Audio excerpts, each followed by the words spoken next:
پیدائش 9واں باب۔ اور خدا نے نوح اور اس کے بیٹوں کو برکت دی اور ان کو کہا کہ بارور رہو اور بڑھو اور زمین کو معمور کرو، اور زمین کے کل جانداروں اور ہوا کے کل پرندوں پر تمہاری دہشت اور تمہارا روب ہوگا۔ یہ اور تمام کیڑے جن سے زمین بھری پڑی ہے اور سمندر کی کل مچھلیاں تمہارے ہاتھ میں کی گئیں، ہر چلتا پھرتا جاندار تمہارے کھانے کو ہوگا۔ ہری سبزی کی طرح میں نے سب کا سب تم کو دے دیا، مگر تم گوشت کے ساتھ خون کو جو اس کی جان ہے نہ کھانا، میں تمہارے خون کا بدلہ ضرور لوں گا، ہر جانور سے اس کا بدلہ لوں گا، آدمی کی جان کا بدلہ آدمی سے اور اس کے بھائی بہن سے لوں گا۔ جو آدمی کا خون کرے اس کا خون آدمی سے ہوگا، کیونکہ خدا نے انسان کو اپنی صورت پر بنایا ہے۔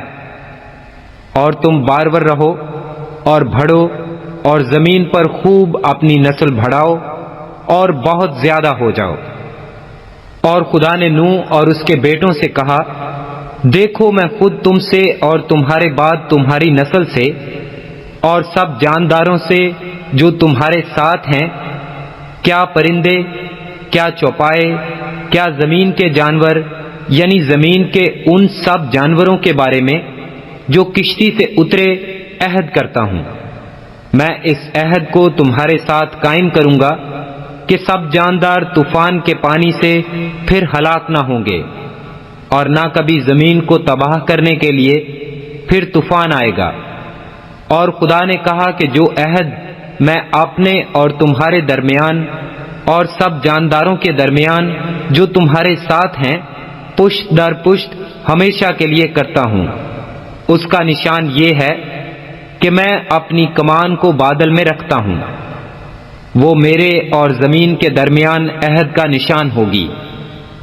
اور ایسا ہوگا کہ جب میں زمین پر بادل لاؤں گا تو میری کمان بادل میں دکھائی دے گی، اور میں اپنے عہد کو جو میرے اور تمہارے اور ہر طرح کے جاندار کے درمیان ہے یاد کروں گا، اور تمام جانداروں کی ہلاکت کے لیے پانی کا طوفان پھر نہ ہوگا۔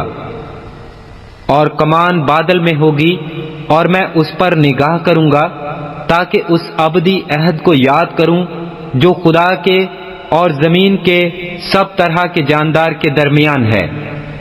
پس خدا نے نوح سے کہا کہ یہ اس کا عہد کا نشان ہے جو میں اپنے اور زمین کے کل جانداروں کے درمیان قائم کرتا ہوں۔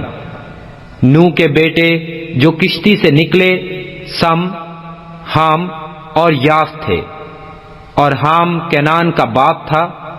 یہی تینوں نوح کے بیٹے تھے، اور انہی کی نسل ساری زمین پر پھیلی۔ اور نوح کاشتکاری کرنے لگا، اور اس نے ایک انگور کا باغ لگایا، اور اس نے اس کی مے پی، اور اسے نشہ آیا، اور وہ اپنے ڈیرے میں برہنہ ہو گیا۔ اور کینان کے باپ حام نے اپنے باپ کو برہنہ دیکھا اور اپنے دونوں بھائیوں کو باہر آ کر خبر دی۔ تب سم اور یافت نے ایک کپڑا لیا اور اسے اپنے کندھوں پر دھرا اور پیچھے کو الٹے چل کر گئے اور اپنے باپ کی برہنگی ڈھانکی، سو ان کے منہ الٹی طرف تھے اور انہوں نے اپنے باپ کی برہنگی نہ دیکھی۔ جب نوح اپنی مے کے نشہ سے ہوش میں آیا تو جو اس کے چھوٹے بیٹے نے اس کے ساتھ کیا تھا اسے معلوم ہوا، اور اس نے کہا، کینان معلوم ہو، وہ اپنے بھائیوں کے غلاموں کا غلام ہوگا۔ پھر کہا، خداوند سم کا خدا مبارک ہو، اور کینان سم کا غلام ہو۔ خدا یافت کو پھیلائے کہ وہ سم کے ڈیروں میں بسے، اور کینان اس کا غلام ہو۔ اور طوفان کے بعد نوح 350 برس اور جیتا رہا، اور نوح کی کل عمر 950 برس کی ہوئی، تب اس نے وفات پائی۔